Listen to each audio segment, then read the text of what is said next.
Governor Gretchen Whitmer announced today that she expects schools to return to the classrooms in the fall.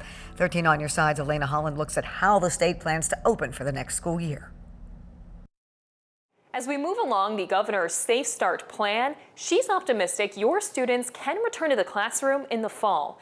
But as with most things these days, it will look a little different. Schools may be able to resume face-to-face instruction in Phase 4 if they implement strict health and safety protocols. Those strict health and safety protocols are still to be determined. But Governor Gretchen Whitmer says the state's aggressive action against the virus is the reason she's optimistic in-person learning will continue for the next school year. And we know that nothing can replace the value of face-to-face instruction. Whitmer is working with the newly created Return to Learn Advisory Council, a 25-member team of teachers, parents, and students with the goal of ensuring a safe transition back to school.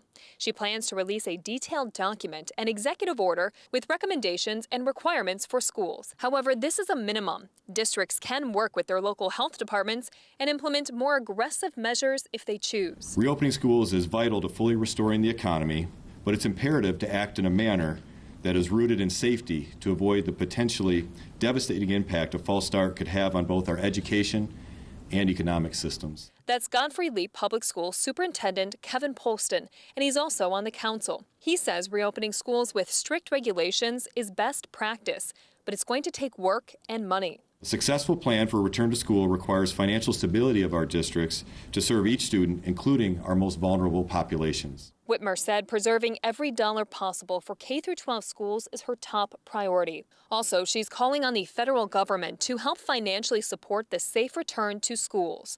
And while we still don't know what those protocols will be just yet, Whitmer says they will have to be flexible if cases once again trend upward. Districts, students, staff, and families must be nimble, and we've got to be prepared to move backwards if there is evidence of community spread of the virus.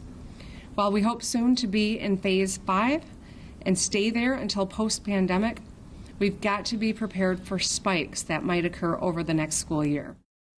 The governor plans to have that detailed document called the Michigan's Return to School Roadmap out to the public by June 30th. Reporting in Grand Rapids, Elena Holland, 13 on your side.